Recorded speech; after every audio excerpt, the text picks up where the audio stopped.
Praise the lord. క్రీస్తునందు ప్రియ సహోదరి సహోదరులారా, ఈ ఉదయకాల సమయంలో కూడి వచ్చిన మీ అందరికీ నా హృదయపూర్వక వందనాలు తెలియజేస్తూ ఉన్నాను. దేవుని మహాకృపను బట్టి మరొక దినాన్ని దేవుడు మన జీవితంలో పొడిగించాడు. అందును బట్టి మహోన్నతుడైన దేవునికి ఘనత, మహిమ, ప్రభావం ఆరోపిద్దాం. దైవ వాక్యాన్ని ధ్యానం చేసుకున్నాం. మీ దగ్గర పరిశుద్ధ గ్రంథాలు ఉంటే తెరచి ఉంచండి. కీర్తనల గ్రంథంలో నుండి 112వ కీర్తన, కీర్తనల గ్రంథంలో నుండి 112వ కీర్తన 7వ వచనం, 8వ వచనం ఒకసారి చదువుకున్నామా? వాని హృదయము యెహోవాను ఆశ్రయించి స్థిరముగా ఉండును, వాడు దుర్వార్తకు జడియడు. వాని మనసు స్థిరముగా ఉండును, తన శత్రువుల విషయమైన తన కోరిక నెరవేరు వరకు వాడు భయపడడు. దేవుడు తన వాక్యము మన ఇంటిలో దీవించుకుంటాం. ఒక చిన్న ఉదాహరణ చెప్తాను. ఒక అడవిలో ఒక సింహము, దానికి ఎర దొరక్క, ఆహారం దొరక్క అడవంతా తిరుగుతున్నప్పుడు ఎక్కడో చిన్న పొదల్లో చిన్న కుందేళ్ళు కనిపించింది. ఆ కుందేళ్ళను చూసిన సింహము, ఈ పూటకు నాకు ఆహారం దొరికిందన్న ఆశతో కుందేళ్ళను వేటాడటం మొదలుపెట్టింది. కుందేలు ప్రాణభయంతో ఆ పచ్చిక బీటిలో పరిగెత్తి ఒక పెద్ద రాయి దగ్గరికి వెళ్ళింది. ఆ రాయి రెండుగా చీలిందంట. చిన్న సందు ఉందంట. ఆ సందులకి ఈ కుందేలు వెళ్ళి దూరింది.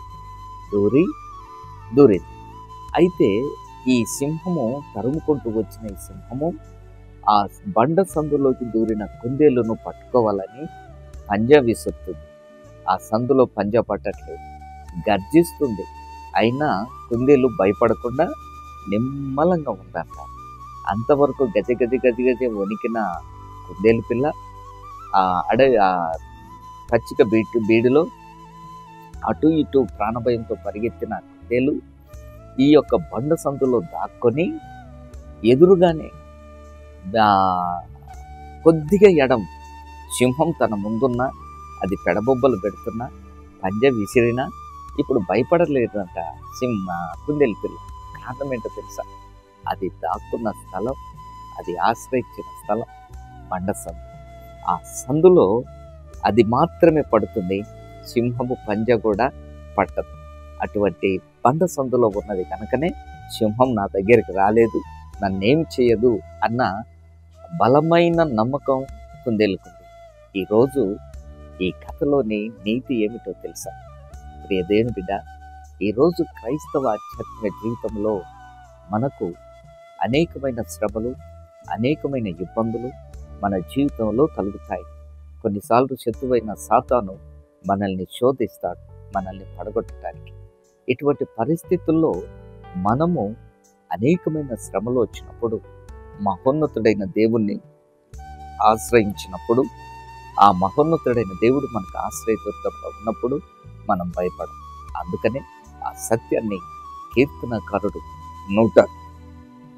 112వ కీర్తన 7వ వచనములు అంటాడు, వాని హృదయము యెహోవాను ఆశ్రయించి స్థిరముగా ఉండును. ఈరోజు ఉదయకాల సమయంలో వర్తమానం వింటున్న ప్రియ సహోదరి సహోదరుడా, సమస్యలకు చెల్లించిపోతున్నాను, ఇబ్బందులకు చెల్లించిపోతున్నాను, అనారోగ్యానికి చెల్లించిపోతున్నాను. నీ హృదయం స్థిరంగా లేదు. రే విశ్వాసి, నీవు దేవుణ్ణి ఆశ్రయించితే నీ హృదయం స్థిరంగా. అందుకని అంటాడు, ఎన్ని దుర్వార్తలు వచ్చినా, ఇక్కడ ఏమంటాడు?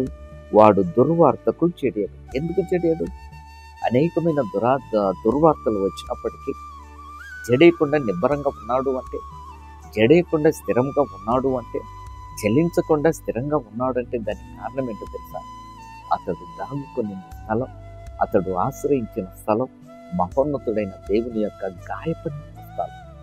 ఆ గాయపడిన హస్తాల్లోకి సురక్షితంగా వెళ్ళాడు, క్షేమంగా. అందుకని 91వ కీర్తనలో అంటాడు కదా కీర్తనకారుడు, మహోన్నతుని చాటున నివసించువాడే సర్వశక్తిని నీడను విశ్రమించువాడు. ప్రియ విశ్వాసి, ప్రియ సహోదరి సహోదరుడా, నీకు శ్రమ సంభవించిన, ఇబ్బంది కలిగిన, నీవు ఆశ్రయం ఏంటో తెలుసా? నీకు మహోన్నతుడైన దేవుని హస్తాలు, ప్రభు అయిన క్రీస్తు హస్తాలు. ఆ హస్తాల్లో నువ్వు ఉంటే నీవు క్షేమంగా ఉంటావు. ఎన్ని దుర్వార్తలు వచ్చినా, ఎన్ని పెను తుఫాన్లు నీ మీద వీచినా నీవు భయపడవు. నీ హృదయం స్థిరంగా ఉంటుంది. కారణం ఏంటో తెలుసా? గాయపడిన హస్తాల్లో నీవు సురక్షితంగా ఉంటావు. యోబుకు అనేకమైన దుర్వార్తలు వచ్చాయి, నలుదిక్కల నుంచి వచ్చాయి. ఒక్కొక్కడు ఒక్కొక్క వార్తాహరుడు దుర్వార్తను మోసుకొని వచ్చినప్పటికీ యోబు భయపడలే, యోబు జడియలే, స్థిరంగా ఉన్నాడు. కారణం ఏంటో తెలుసా? దేవుని ఆశ్రయించాడు. భక్తిపరుడైన యోబు మహోన్నతుడైన దేవుణ్ణి ఆశ్రయించాడు.